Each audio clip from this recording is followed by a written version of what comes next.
All right, time to talk to the Workplace Relations Minister, Tony Burke. To take us there, here was the Treasurer on Friday, giving us an idea how long he thinks it will take to bring inflation back to normal levels.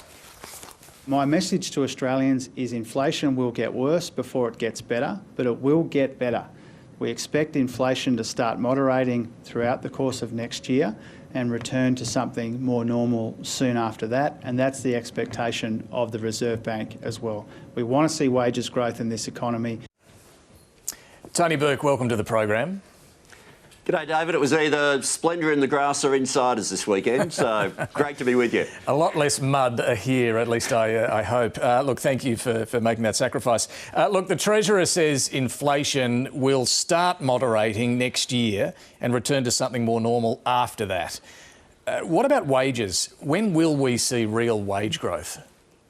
Well, we need to get wages moving, and you can't turn that around on a dime. So there's effectively three bodies of work. The first in getting wages moving was to use the annual wage review, and we've done that. The second is to get rid of the loopholes that are actually causing wages to go backwards. And the third is what we do with bargaining, which we put to the Job Summit. When I talk in that second area of examples where we currently have policies that allow wages to go backwards, just think of these three. The fact that in the gig economy at the moment, you're not even guaranteed the minimum wage. The fact that labour hire is not only being used as a surge capacity or specialised workforce, which is completely legitimate, but it's also now being used to undercut the rate of pay at some work sites.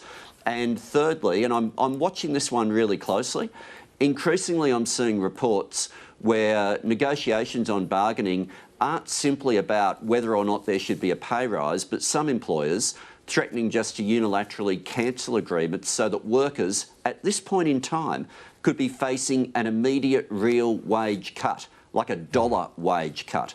So we need to make sure that we're not just getting wages moving, but at the moment we've got a system that allows them to go backwards in a whole lot of ways. Well, there's a bit in that answer that I want to come back to on the detail, but just returning to this broader issue about real wage growth. I mean, this is something, of course, that Labor campaigned very, very strongly on before the election. Are you able to at least say in this parliamentary term, before the next election, we will see some real wage growth? Oh, we're fighting for real wage growth from day one. And this is where there's been some commentary, including on Insiders a couple of weeks ago, about alleged wage price spirals and links between wages and inflation. Let's remember, at the moment, inflation is not driven in any way by high wage growth because we don't have high wage growth. Wage my price question is index when at the moment is... Are we going to see in this term real wage growth? In this term, you'll see wages moving. I can't tell you what the inflation rate's going to be, and you're asking a question about the relationship between the two. Certainly, on the wage price index, on wages themselves, we intend to get them moving. We want people to be getting ahead. There are some things we can do to put downward pressure on inflation.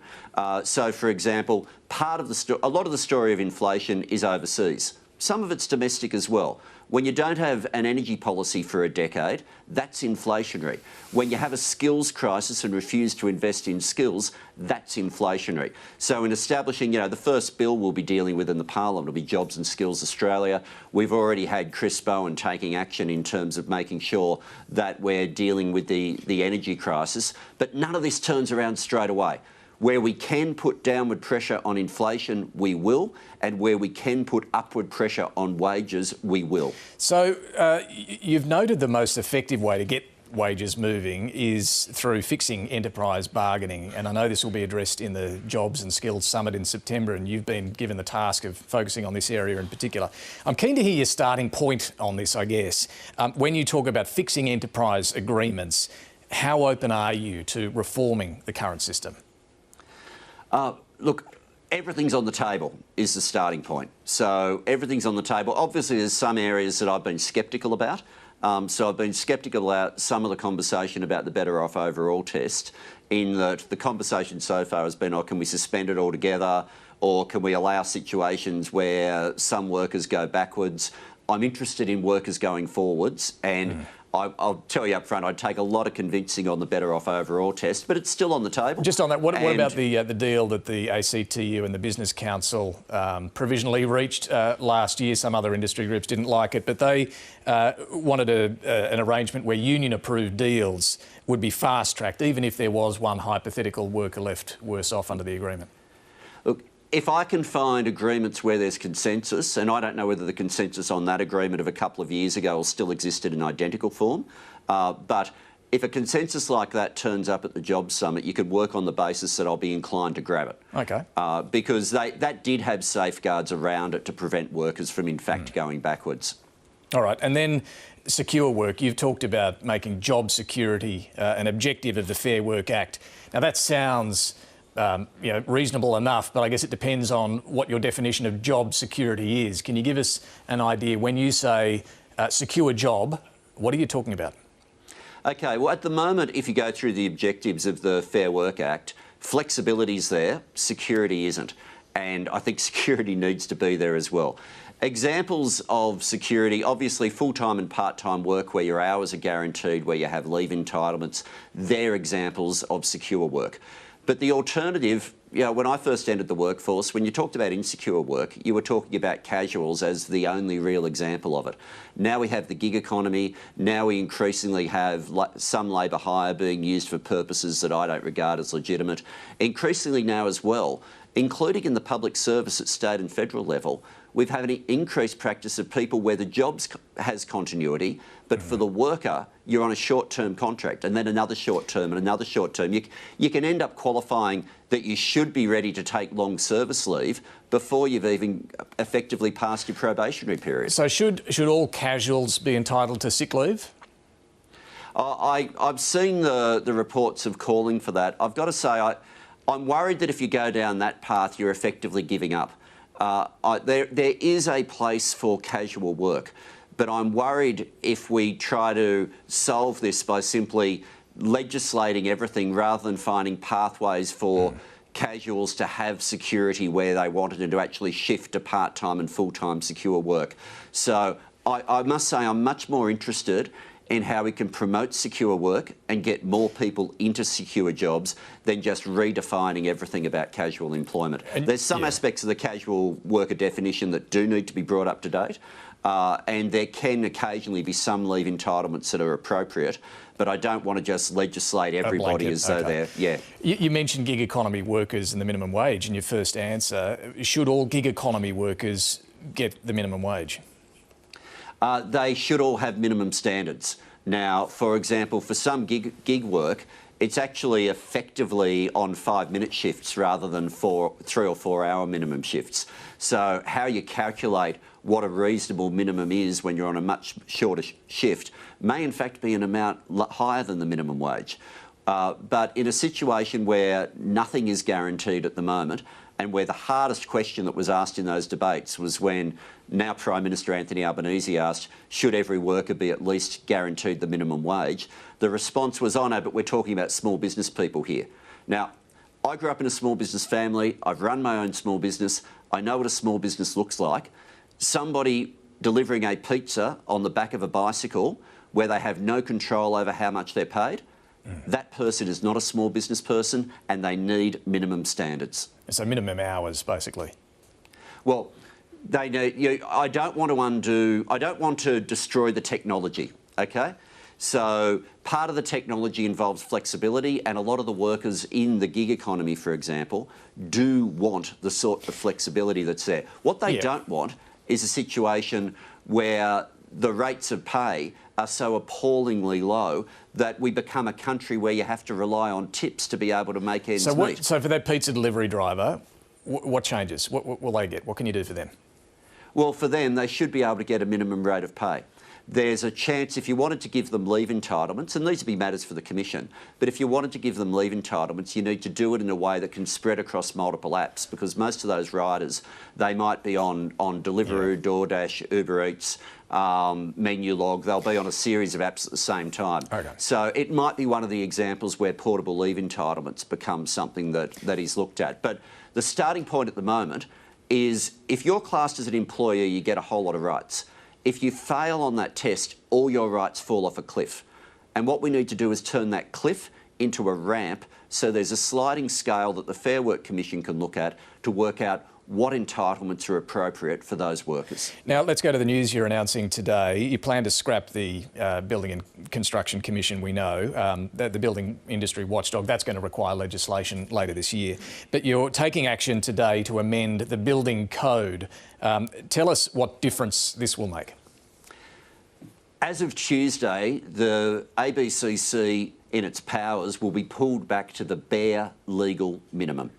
So a lot of what it's been doing can appropriately done by another regulator. So some of it goes to health and safety regulators, some of it goes to the Fair Work Ombudsman.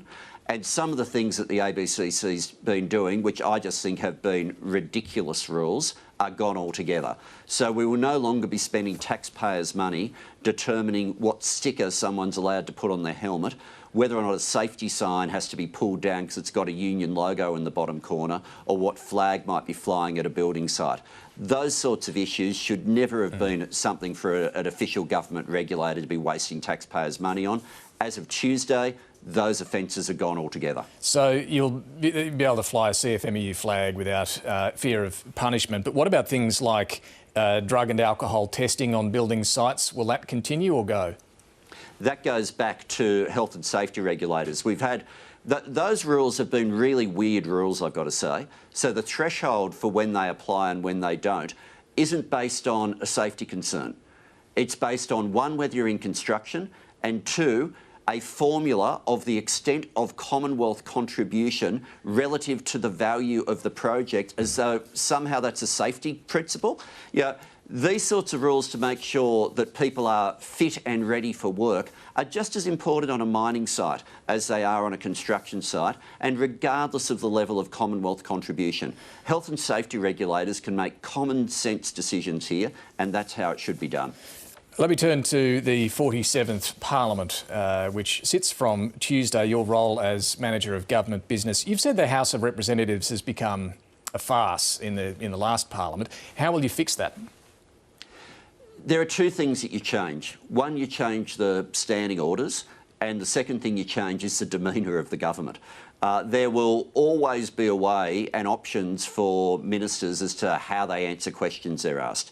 But we got to the point in the last Parliament, and it wasn't there, say, when Malcolm Turnbull was Prime Minister, or even Tony Abbott before that, but we got to the point where 15 seconds into a question, ministers had had enough talking about their own policy and were just sledging for the rest of the question. Ministers and governments determine the respect they're willing to show for the Parliament. We ended up getting to the point where ministers in the previous government were delivering speeches on the wrong bill because they weren't even responsible for their own legislation. I'm making sure ministers are responsible for introducing, winding up, having responsibility for the carriage of their own legislation in the Parliament. But here's a radical idea. Could you get rid of Dorothy Dix's in question time and have some genuine questions, at least from your own side? The questions from our own side, I mean, you'll judge what they're like when you're watching them. And I expect what will happen is people will think it is not what some would regard as the ideal. Some will think, well, it's going to certainly be a hell of a lot better than where we were. We're not going to create a situation where the government agenda isn't part of question time. Of course it will be. We're not going to create a situation where the opposition and the crossbench are the only people determining we'll still get what Dorothy the issues of the day are. How many questions will the crossbench get? 3. 3 each sitting day? It'll be 3 each sitting day. And effectively, if you give them 2, it's below the percentage quota they are on the opposition benches, on the non-government benches. 3 is a little bit above. So the way we're balancing it out is they'll be a little bit above their technical quota in terms of number of questions, a little bit below in some of the other speaking opportunities that happen during Parliament. The crossbenchers have been quite upset at the government cutting their staff allocation from 4 advisors to 1. I understand some of them are meeting with the Prime Minister tomorrow. Is the government willing to budge on this? Well, the Prime Minister will conduct those meetings, and as you've seen, there have been areas where particular cases have been made and particular compromises have been made. One thing that's happened in this debate, though, that I do want to point out is there's been a view that somehow it's outrageous to use your electorate staff in parliamentary work, and that's an unreasonable imposition. the whole time I was in opposition as a shadow minister, I had someone on my electorate staff helping with the parliamentary work and doing that. Every backbencher does the same, and the view that backbenchers don't need to be across legislation is just not true. There's a whole committee system and caucus system where caucus members are engaged in each piece of legislation, have a view on it, and sometimes change the view from what frontbenchers have brought forward. OK, well, the crossbenchers argue they've got a particularly added workload given they're not part of a big party machine. But just let me ask you one thing on this. The Prime Minister indicated when he announced this there'd be more support for the Parliamentary Library. It would be increased. Has that happened? Oh, I don't know the answer. I hadn't been flagged. I'm not responsible. I'd be confident, though, that those resources, whether the people have been employed or not, the resources would have been put to work. OK. But then you then have to employ the people. So exactly where that's at, I don't have the answer to, David. Final one, just give us an update, if you can, on negotiations over the climate target legislation. We know we heard from the Greens leader on the program last week, the various demands they're making. I know there's been some conversations during the week about this ratchet mechanism to allow the target of 43% to be increased. Is that something the government will give ground on? Yeah. What I can give you are the three principles that Chris Bowen's using in the negotiations. The first is that we'll be implementing our promises. The second is the negotiations are happening in good faith. And the third thing to remember, particularly with the announcement that's been made today, is under the safeguards mechanism, all the large polluters are now on a trajectory towards net zero by 2050. And those three principles are framing all the conversations we'll be having, including on what's been raised today. Sorry, you mentioned the safeguards mechanism announcement today. What's that about? No. We took to the election the safeguards mechanism. I'm referring the announcement from the Greens that you asked about today needs to be seen in the light that the safeguards mechanism has all the large polluters on a trajectory to net zero by 2050. I was looking for another scoop there, Tony Burke, but you've given us plenty of news this morning. Appreciate you joining us. Thank you. Great to talk to you.